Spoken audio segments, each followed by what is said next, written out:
오늘 주신 하나님 말씀 사도행전 24장 1절에서 23절까지 말씀입니다. 신약 성경 230조 사도행전 24장 1절에서 23절까지 말씀 봉독하겠습니다. 닷새 후에 대제사장 아나니아가 어떤 장로들과 한 변호사 더둘로와 함께 내려와서 총독 앞에서 바울을 고발하니라. 바울을 부르매 더둘로가 고발하여 이르되 벨릭스 각하여 우리가 당신을 힘입어 태평을 누리고 또 이 민족이 당신의 선견으로 말미암아 여러 가지로 개선된 것을 우리가 어느 모양으로나 어느 곳에서나 크게 감사하나이다. 당신을 더 괴롭게 아니하려 하여 우리가 대강 여짜옵나니 관용하여 들으시기를 원하나이다. 우리가 보니 이 사람은 전염병 같은 자라 천하에 흩어진 유대인들을 다 소요하게 하는 자요 나사렛 이단의 우두머리라. 그가 또 성전을 더럽게 하려 함으로 우리가 잡았사오니 당신이 친히 그를 신문하시면 우리가 고발하는 이 모든 일을 아실 수 있나이다 하니 유대인들도 이에 참가하여 이 말이 옳다 주장하니라. 총독이 바울에게 머리로 표시하여 말하라 하니 그가 대답하되 당신이 여러 해 전부터 이 민족의 재판장 된 것을 내가 알고 내 사건에 대하여 기꺼이 변명하나이다. 당신이 아실 수 있는 바와 같이 내가 예루살렘에 예배하러 올라간 지 12틀밖에 안 되었고 그들이 내가 성전에서 누구와 변론하는 것이나 회당 또는 시중에서 무리를 소동하게 하는 것을 보지 못하였으니 이제 나를 고발하는 모든 일에 대하여 그들이 능히 당신 앞에 내세울 것이 없나이다.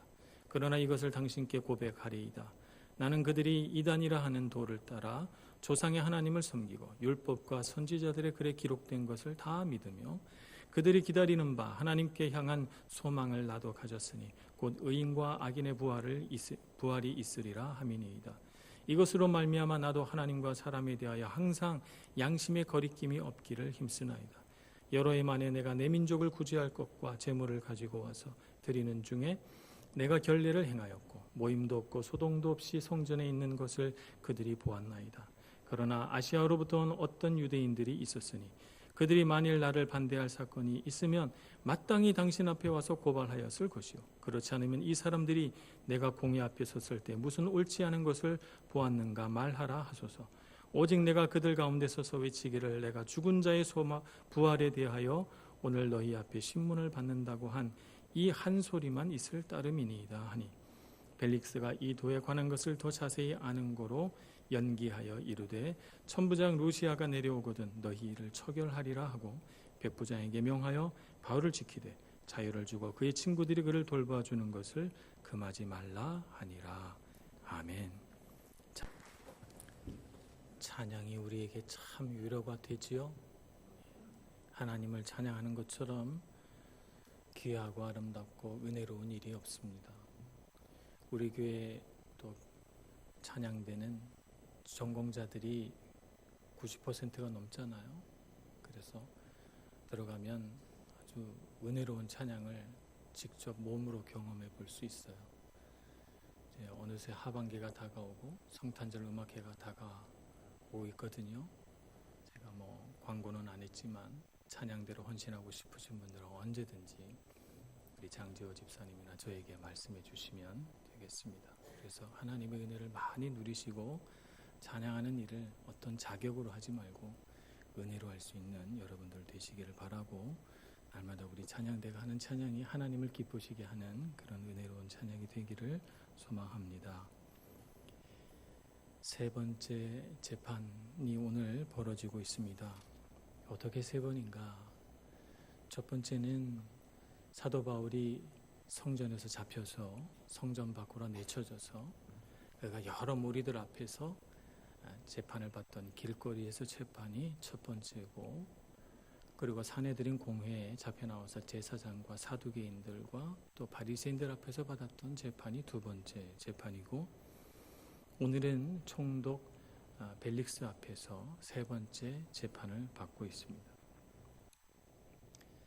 세 번째 재판이다 보니까 당사자들이 다 이 재판에서 어떻게 하든지 이기고 싶겠죠. 그래서 대제사장 아나니아는 특별히 말 잘하는 사람 더둘로라고 하는 변호사를 고용해서 이 재판을 이기고자 안간힘을 쓰게 됩니다.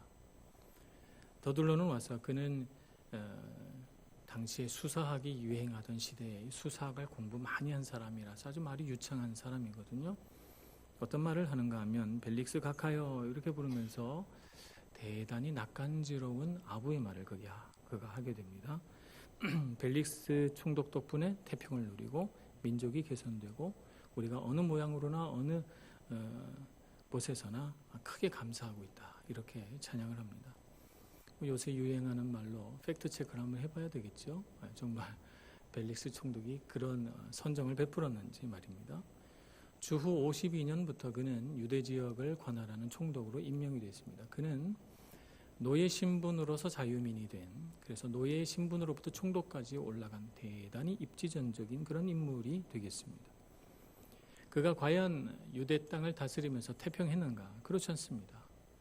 역사가들은 이구동성으로 이전의 총독과 비교할 때 그가 다스리던 이 시대가 가장 평화롭지 못한 시기였다라고 기록하고 있습니다. 그가 52년부터 약 한 59년까지 유대 땅을 다스렸는데 그 이후에 66년에 제1차 유대전쟁이 일어나서 예루살렘이 전부 파괴됐으니까 그동안 위기감이 얼마나 많이 고조됐겠어요. 사실 그가 유대전쟁이 일어나게 된 어떤 불만과 로마에 대한 반감을 고조시키는 데 일익을 담당했다라고 해도 과언이 아닐 것입니다.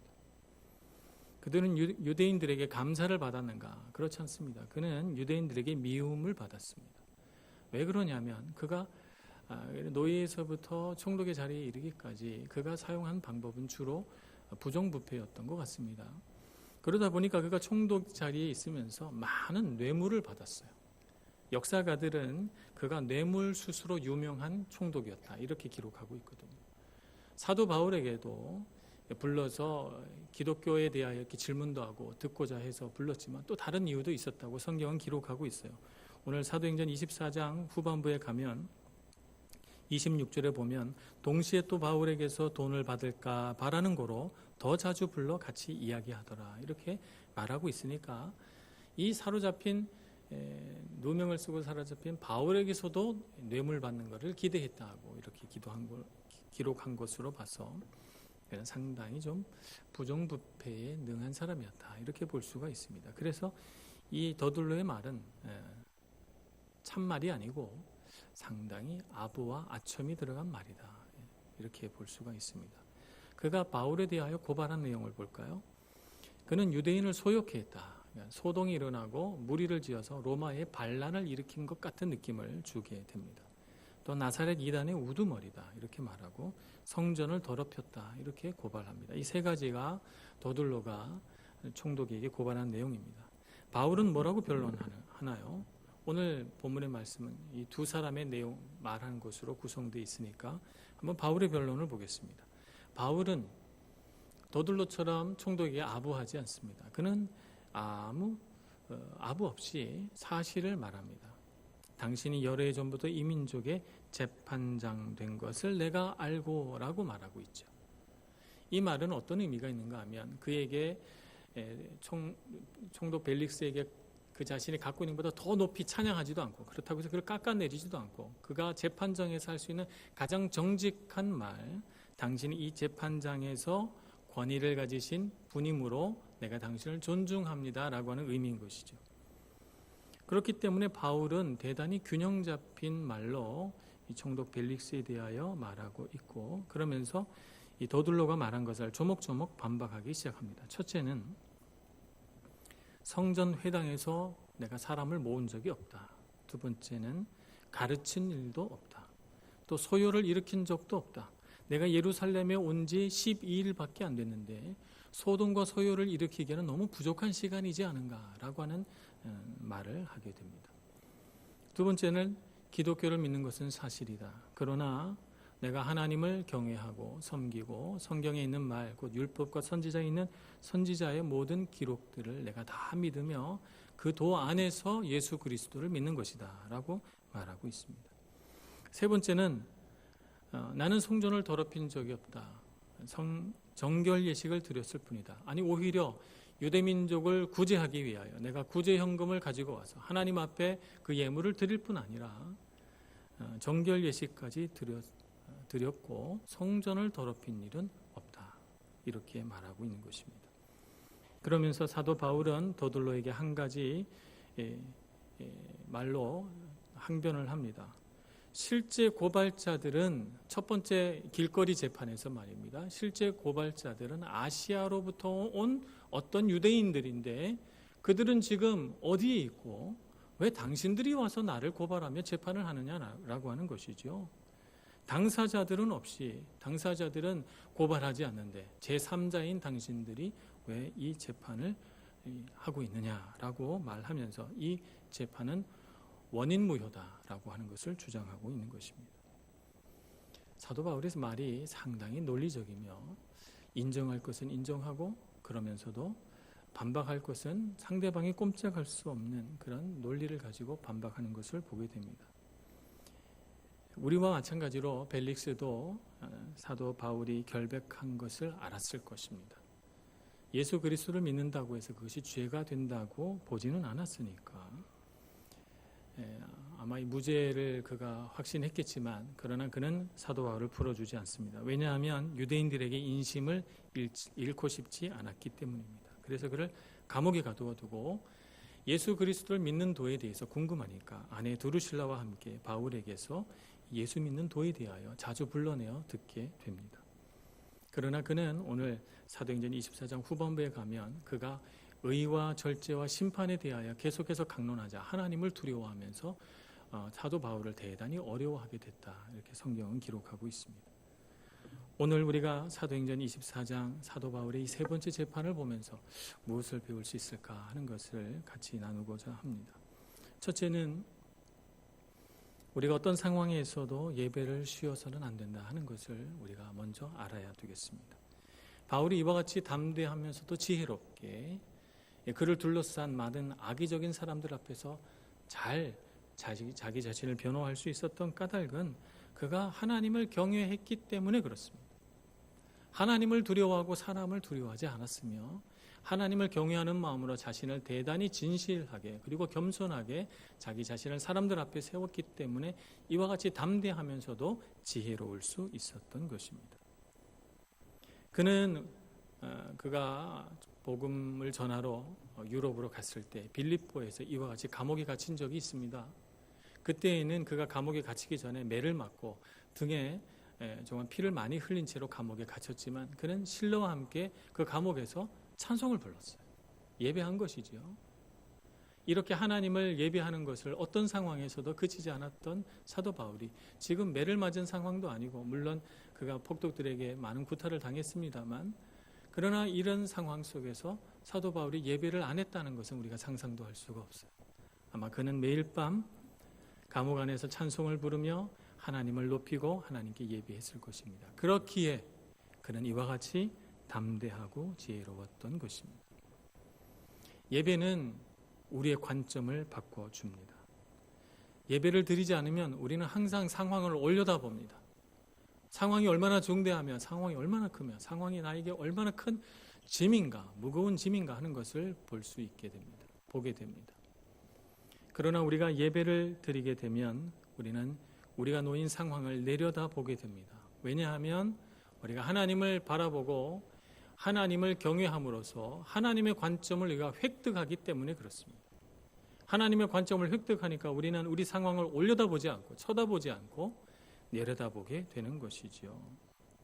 우리가 올려다볼 때는 상황은 대단히 심각해 보이고 중대해 보이지만 그러나 우리가 하나님의 관점을 가지고 우리가 놓인 상황을 내려다보면 상황은 작아 보이고 오히려 그 상황 전부가 다 보임으로써 우리가 지혜를 얻을 수 있게 되는 것입니다. 우리가 상황을 잘 해결해 나가려고 상황에 가까이 다가가서 보려고 하면 할수록 문제는 더 커 보입니다. 그러나 우리가 상황으로부터 멀어질수록 문제는 작게 보이는 것입니다. 민수기 13장 33절에 보면 그 유명한 말씀 우리는 스스로 보기에도 메뚜기 같으니 그들을 보기에도 우리가 메뚜기 같지 않겠느냐라고 하는 말씀이 기록되어 있습니다. 가데스 바네아에서 가나안 땅을 정탐하라고 12지파에서 대표로 한 사람씩 뽑아서 12명을 정탐시켜 보냈는데 그중에 10명이 돌아와서 이구동성으로 하는 말이 우리가 우리 스스로를 보기에도 메뚜기 같으니 라고 말하고 있는 것입니다. 가나안 땅 사람들이 그렇게 크고 용맹해 보이고 성은 그렇게 강해 보였던 것입니다. 이태리에 와서 보니까 여기 메뚜기는 한국보다 크더라고요. 한국의 메뚜기는 좀 작아서 한 2cm가 좀 안 될 것 같은데요. 2cm라고 합시다. 메뚜기와 사람을 비교해 보면 몇 배 차이가 날까요? 고대 사람들이 지금의 우리 현대인보다 조금 키가 작다고 생각해 봤을 때 한 160cm 우리 최소로 잡아 볼까요? 그러면 2cm보다 몇 배죠? 한 80배 됩니다. 메뚜기보다 80배 크죠, 사람이. 그럼 이 사람에게 내가 메뚜기 같아 느끼면 상대방이 나보다 80배 커 보인 것이죠. 그러면 고대인들이 160cm라고 생각해 볼 때 가나안 사람들이 몇 미터로 보인 거죠? 제가 빨리 계산해 보니까 12.8m로 보입니다. 12.8m로 보이는 거예요. 상상이 잘 안 되시죠? 뭐 지금은 우리가 한 2m 정도 돼도요, 농구 선수하고 굉장히 크다고 생각합니다. 우리 교회가 바닥에서부터 천장까지 6m 정도 됩니다. 그러면 12m면 얼마 정도 됩니까? 이 높이의 2배죠. 상상이 됩니까?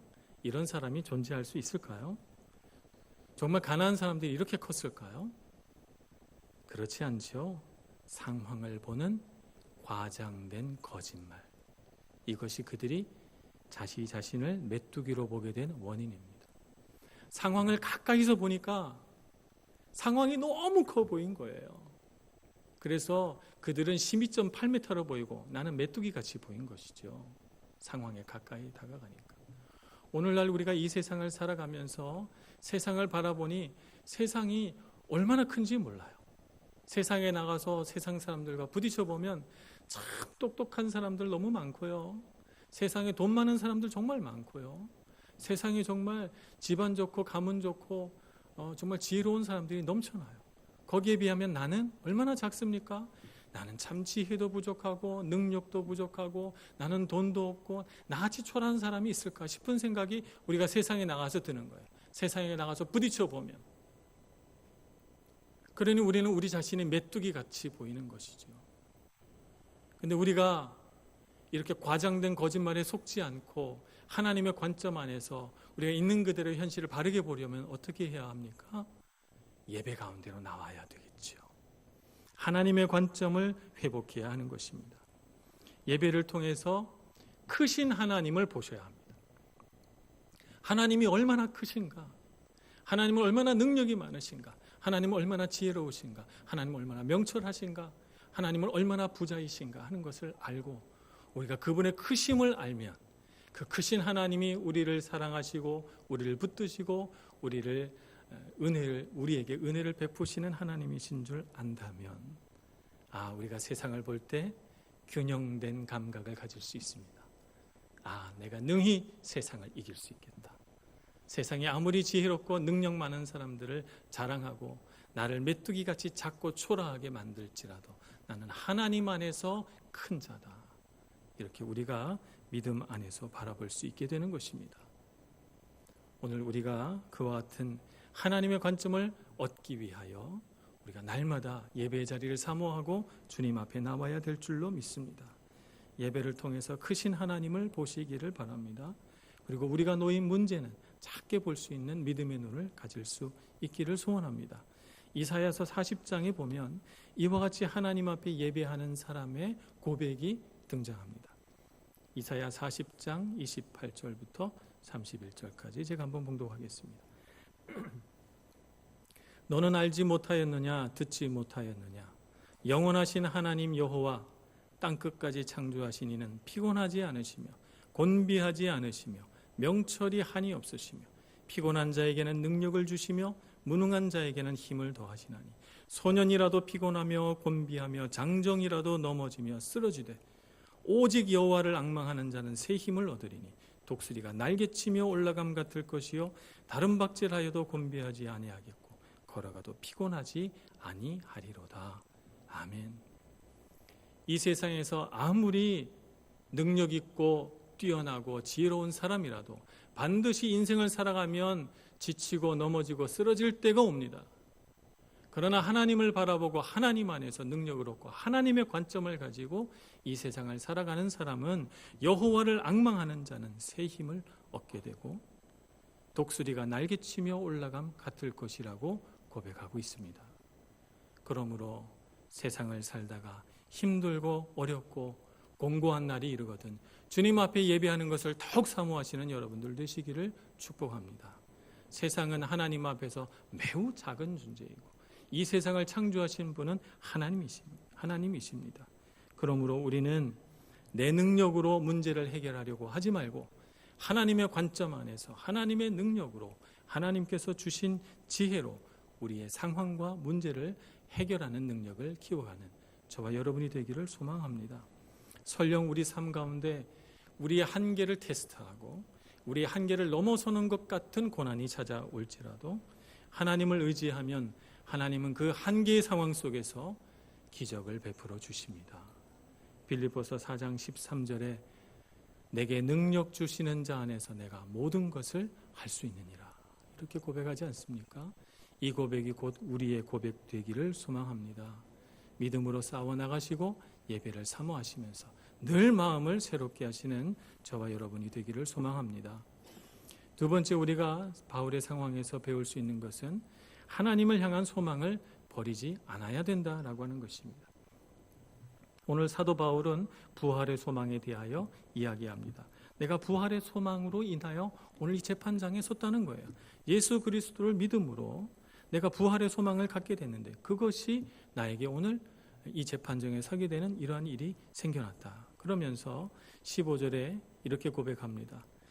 하나님께 향한 소망을 나도 가졌으니 곧 의인과 악인의 부활이 있으리라 함이니이다. 이렇게 말합니다.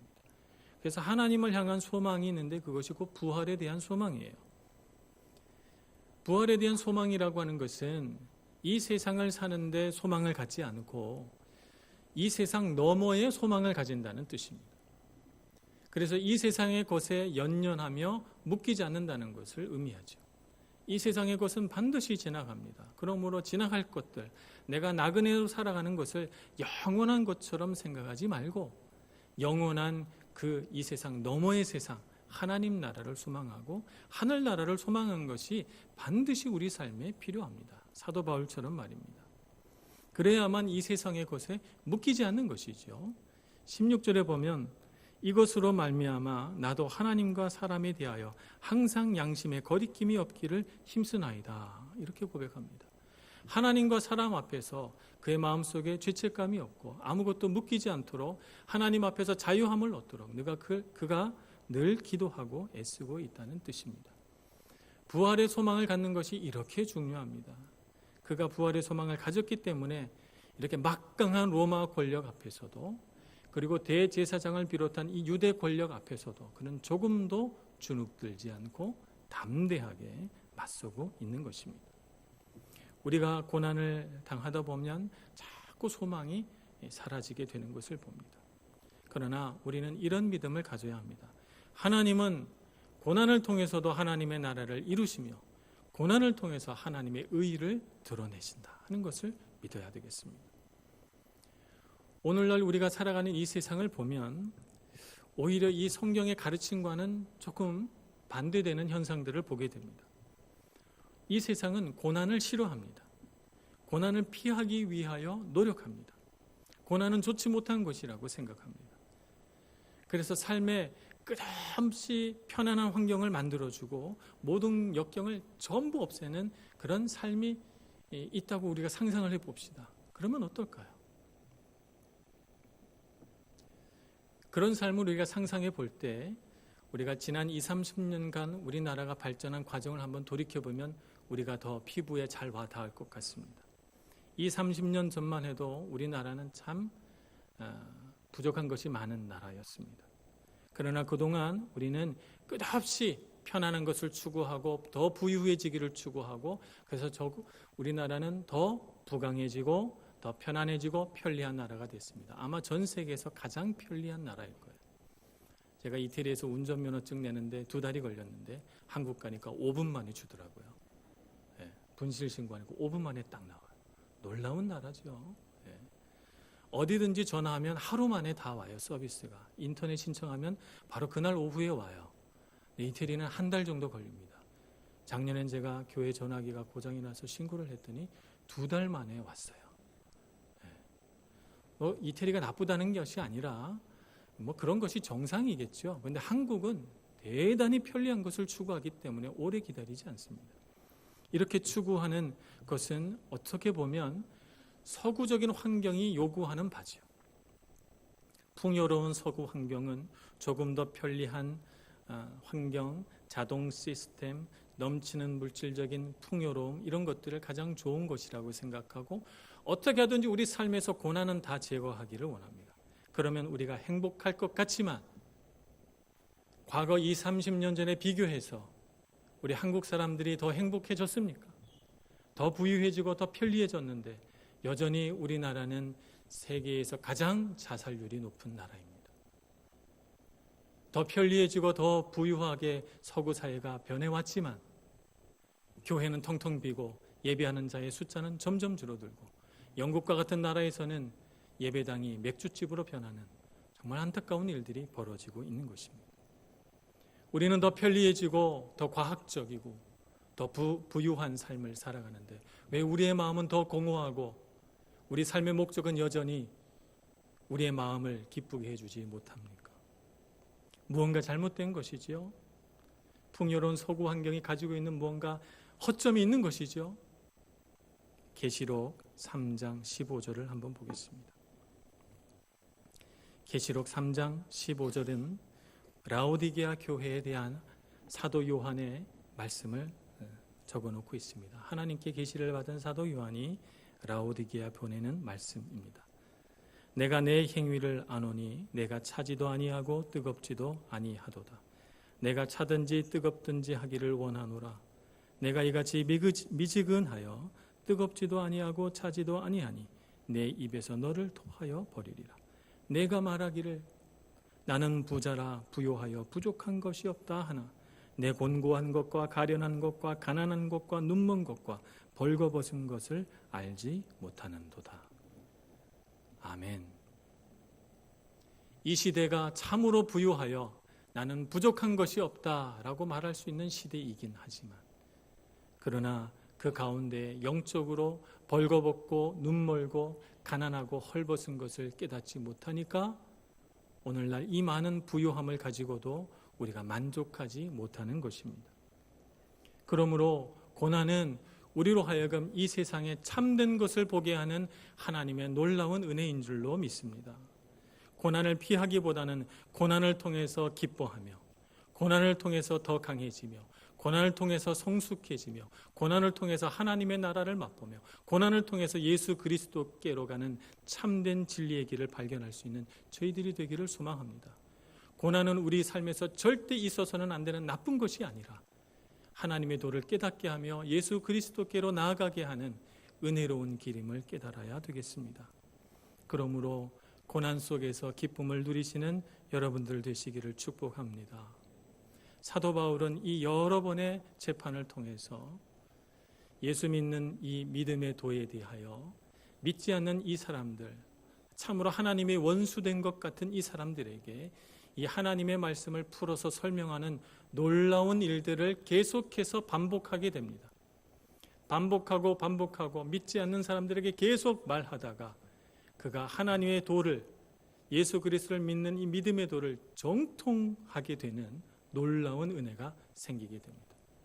그래서 그가 여기서 배운 놀라운 지식과 논리와 은혜로 로마서를 쓰고 고린도 전후서를 쓰고 빌립보서를 쓰고 수많은 편지들을 써서 오늘 사도 바울이 누렸던 그 고난의 은혜가 우리에게도 임하는 것 아니겠습니까?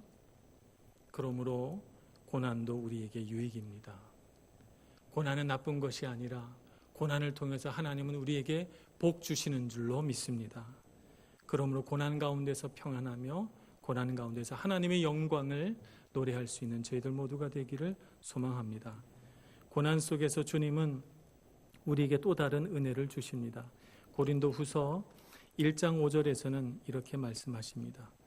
그리스도의 고난이 우리에게 넘친 것 같이 우리가 받는 위로도 그리스도로 말미암아 넘치는도다. 긍휼히 여기시는 하나님은 고난 가운데 있는 우리를 긍휼히 여기시고 위로도 넘치게 해주실 줄로 믿습니다. 세 번째 우리가 알아야 할 것은 복음을 전하는 사명을 잊지 말자 하는 것입니다. 어떤 상황에서도 복음을 전하는 사명을 잊어서는 안 됩니다. 복음을 전할 수 있는 특별한 환경이 있는 것은 아닙니다. 내가 공부를 다 끝내야 복음을 전할 수 있는 것이 아니고, 내 삶의 환경들이 편안해야 복음을 전할 수 있는 것이 아니고, 내가 어떤 지식을 갖춰야만 복음을 전할 수 있는 것이 아니고, 바로 지금 내가 어떤 상황이 있든지 간에 바로 지금이 내가 복음을 전해야 할 상황인 줄로 알아야 되겠습니다. 내가 어떤 복음을 전해야 할 사람이 따로 있는 것이 아닙니다. 내 마음에 드는 사람, 복음에 관심 있는 사람, 이런 사람들에게 복음을 전하는 것이 아니고 할 수 있는 대로 누구에게든지 우리는 복음을 전해야 되겠습니다. 총독 벨릭스 같은 사람은 사도 바울과 비교해 볼 때 얼마나 높은 사람이에요. 대단히 높은 사람이고, 또 사도 바울을 둘러싼 사람들은 전부 율법에 정통한 서기관들이요, 율법학자들 아닙니까? 그 가운데에서 사도 바울은 사람의 구애받지 않고 예수 믿는 이 믿음에 대하여 설명하고 그들에게 요청하고 그들에게 복음을 전하기를 쉬지 않습니다. 총독 벨릭스에게도 부르면 부르는 대로 감옥에 있다가 얼른 올라가서 어떤 날은 의에 대하여, 어떤 날은 절제에 대하여, 어떤 날은 예수 그리스도의 십자가에 대하여, 어떤 날은 하나님의 심판에 대하여 계속해서 말하면서 그의 앞에 놓인 사람은 누구든지 사람을 가리지 않고 복음을 전합니다. 우리도 사람을 가리지 않고 누구든지 내 앞에 있는 사람은, 내 말에 귀를 기울이는 사람은 누구든지 복음을 전해야 되겠습니다. 복음을 전할 때 우리에게 정말 중요한 것은 왜라는 질문을 피해서는 안 됩니다. 왜라는 질문을 피해서는 안 돼요. 어떤 분들이 복음을 전하면서 그런 거 묻지 말고 무조건 믿어라고 말씀하셨다 그래요. 믿음은 그렇게 무식하게 무조건 믿는 것이 아닙니다. 그렇게 한다고 믿음이 생기는 것이 아니죠. 믿음은 어떻게 생기는가? 왜라는 질문을 계속해 나갈 때 믿음이 생기는 것이죠. 그래서 안 믿는 사람들이 우리에게 왜 교회 다녀야 됩니까? 라고 물을 때 왜 교회 다녀야 되는지를 설명해 줄 수 있어야 합니다. 왜 예수 믿으면 좋나요? 라고 물으면 왜 예수를 믿어야 우리가 기쁘고 행복한지 설명할 수 있어야 합니다. 왜 하나님을 믿어야 합니까? 라고 물었을 때 우린 그것을 설명할 수 있어야 됩니다. 많은 그리스도인들이 듣기는 즐겨하지만 자기 마음속에 일어나는 그 의문들에 대하여 답하지는 않은 채 살아가기 때문에 우리가 전도할 때 그 수많은 안 믿는 사람들의 궁금증을 해결할 수가 없는 것이죠. 그러므로 우리는 말씀을 이렇게 들으면서 내가 왜 예수 믿는가? 내 삶에 하나님을 믿어 무슨 유익이 있는가? 교회 다녀서 내가 무엇이 좋은가? 라고 하는 것을 잘 생각해보고 말씀에 기반하여 우리가 믿음의 고백을 할 수 있도록 그렇게 해야 되겠습니다. 그래서 복음을 전할 때 왜라고 하는 질문을 받을 때 두려워하지 마시고 물러서지 마시고 나의 마음속에 느끼고 고백되어지고 선포할 수 있는 것들로 복음을 전할 수 있는 여러분들이 되시기를 축복합니다. 그렇게 하는 것이 희어져 추수하게 된 이 세상 가운데 보냄받은 농부로서 우리가 할 사명입니다. 우리는 그저 하나님께서 다 있게 만들어 놓으신 이 세상 추수할 곡식들을 그냥 거두어 드리는 농부일 뿐입니다. 구원은 이미 다 이루어져 있는 것이죠. 그러므로 때를 얻든지 못 얻든지 항상 주의 말씀을 우리 마음에 담고 복음을 전할 수 있는 여러분들이 되시기를 축복합니다. 사도 바울은 그런 삶을 살았습니다. 어떤 환경에서도 말이죠. 그것이 그의 마음에 힘이 되고 의지가 되고 믿음의 고백이 되고 선포가 되죠. 그의 삶이 이와 같이 복된 삶이 되었던 것입니다. 오늘 우리도 이 세상을 사도 바울과 같은 이런 믿음과 신앙으로 잘 헤쳐나가서 고난 속에서도 시련 가운데서도 이렇게 믿음이 있는 사람으로 세상 가운데 드러나는 저희들 모두가 되기를 간절히 소원합니다. 기도하겠습니다. 자비로우신 하나님, 늘 우리의 손을 붙드시고 어리석은 저희들의 마음을 깨우치시며 우리로 하여금 어떤 고난 속에서도 하나님을 의지하며 바라게 해주시니 감사합니다. 하나님을 믿는 우리의 믿음이 변치 않게 해주시고 날마다 주님 앞에 가까이 섬으로써 주님의 말씀 담대하게 선포할 수 있는 저희들 되게 하여 주옵소서. 예수님의 이름으로 기도합니다. 아멘.